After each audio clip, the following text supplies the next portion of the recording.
Senhor presidente,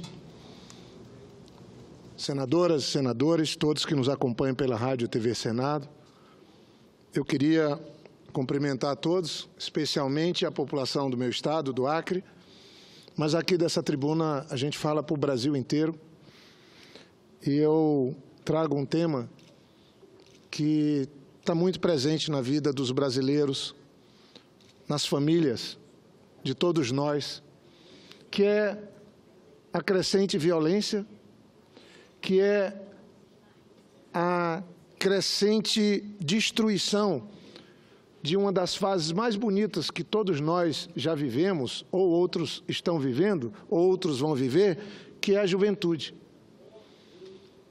A nossa juventude tem que ir perspectiva, meu Deus. As nossas crianças têm que ir perspectiva com esse país que nós estamos vivendo. Vivemos no passado recente tempos de prosperidade, em vários aspectos. Agora vivemos um verdadeiro caos.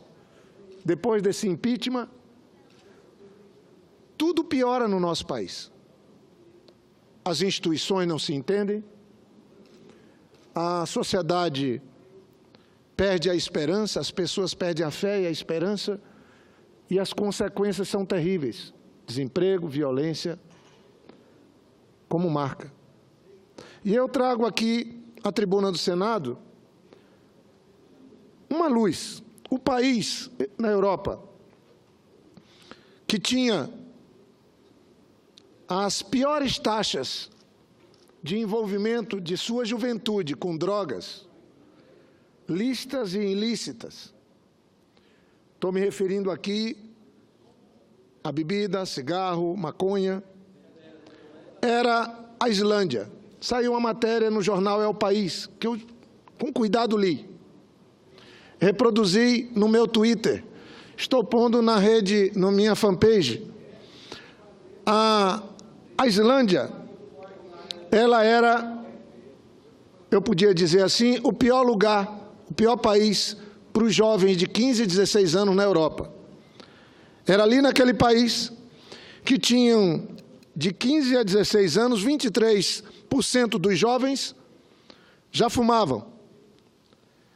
17% tinham um grau de dependência já com maconha e 42% consumiam constantemente álcool.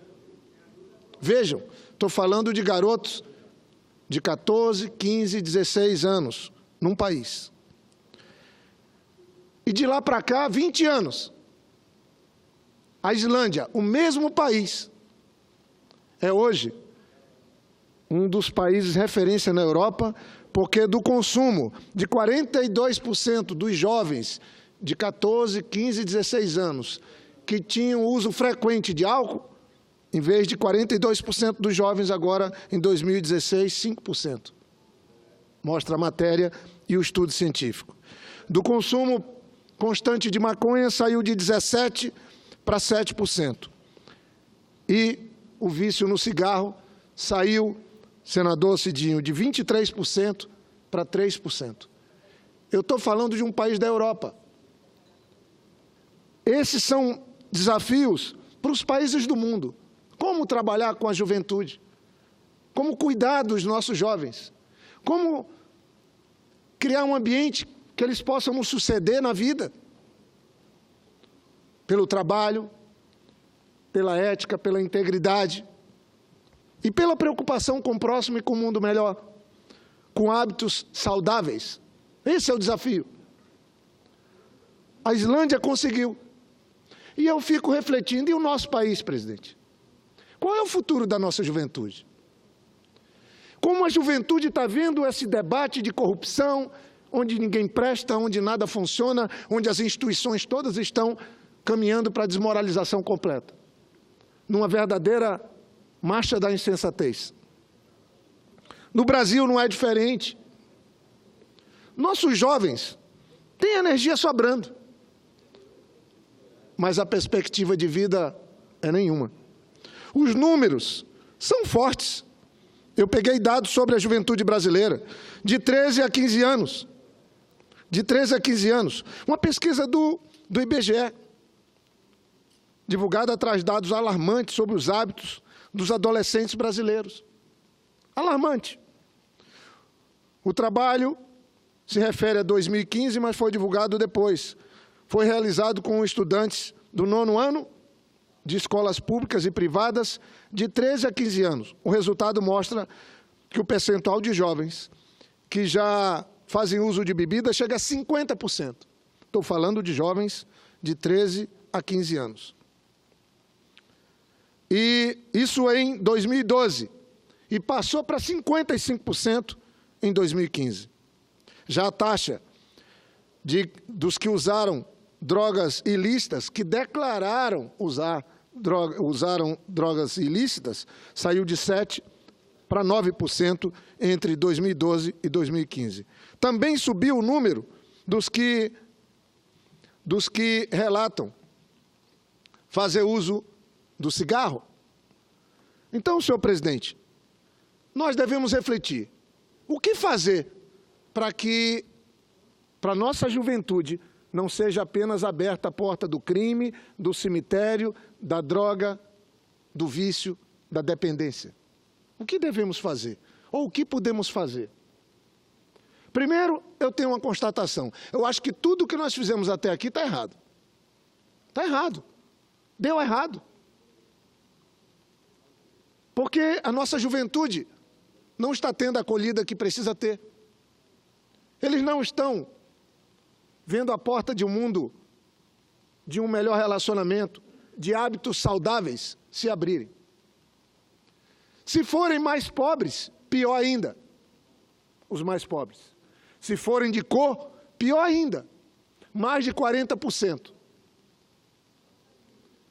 dos crimes envolvem pessoas com menos de 30 anos. Chega a quase 50%. E normalmente são os mais pobres que estão padecendo. Eu queria, senhor presidente, colegas senadores e senadoras, refletir um pouco o que é que a Islândia fez.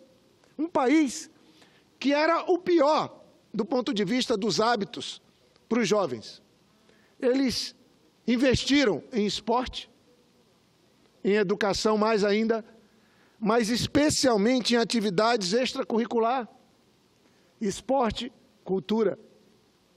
Para o jovem ter como gastar energia de maneira mais saudável, ter desafios, ter objetivos, ter o romper com situações que o acúmulo de energia e a característica da juventude precisa viver. Mas eu queria dizer aqui da tribuna, sabe qual foi uma das medidas mais importantes que a Islândia adotou, que passou a ser uma referência de como lidar com os jovens, reduzir o consumo de drogas, lícitas e ilícitas, o consumo de álcool entre jovens de 14 e 15 anos? Eles aumentaram a maioridade. Nós estamos aqui discutindo em criminalizar mais rapidamente os que têm menos idade. A Islândia conquistou fazendo, era de 16 anos a menor idade, passou para 18. A maioridade penal. Mas eles adotaram medidas também restritivas para o funcionamento de alguns estabelecimentos, em vez de só palestra contra a droga, que, sinceramente, eles adotaram medidas restritivas para funcionamento de alguns estabelecimentos. Eu, quando fui prefeito e governador, eu adotei isso. Tem sentido você ter 24 horas por dia algumas casas abertas para aqueles que estão em momento de dificuldade, aquela casa está aberta. Não tem regra, o pessoal não consegue nem dormir, nem curar uma ressaca. Então, eles fizeram leis mais rígidas, diminuíram aí as palestras falando mal desses hábitos, que está falando mal, mas o jovem vai lá, experimenta e diz, mas não é tão ruim como falaram. Claro que não é. O ruim é quando ele cria dependência, por isso que ele é levado a uma situação de dependência. O número de pessoas perambulando pelas cidades no Brasil está aumentando. O número de jovens perdidos nas famílias está aumentando. E a solução é nós, a sociedade, os governos, o Estado brasileiro, tomarmos medida. Não tenho dúvidas. Fiz isso quando era prefeito e fiz também quando era governador, que o esporte é um importante aliado. A atividade, preencher a vida da juventude, abrindo portas de uma vida saudável, de hábitos saudáveis. Por isso que eu fiquei impressionado com essa matéria. Eu vou pedir para constar nos anais do Senado. Essa matéria que saiu no jornal É o País, de hoje, que trata do exemplo da Islândia, que reduziu drasticamente o consumo de drogas, de álcool e de tabaco entre seus jovens. Um sonho para a nossa sociedade. Eu sonho isso com o meu estado do Acre, com o Rio Branco, com os outros 21 cidades, os jovens tendo uma vida mais saudável, com hábitos saudáveis, longe da violência, alegrando a família, dando esperança para a sucessão na família. É isso que todos nós buscamos, senhor presidente. E, lamentavelmente, nós não temos isso. Volto a afirmar, concluindo, eu acho que tudo que nós fizemos até aqui está errado, porque o problema só aumentou. E nós devemos, independente de concordarmos em todos os pontos ou não, ouvir uns aos outros e estabelecer políticas públicas, ações na sociedade, ações individuais que possam salvar essa geração de jovens que são vítimas da insensatez que nós vivemos nesses tempos, no Brasil e no mundo, senhor presidente. Muito obrigado. Eu agradeço a Vossa Excelência.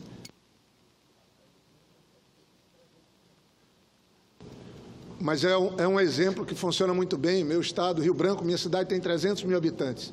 Tá bom. E não consegue conviver com isso. Por isso que é muito importante os exemplos que dão certo serem seguidos. Começa na família, começa em casa, no bairro, onde a gente vive, as mudanças.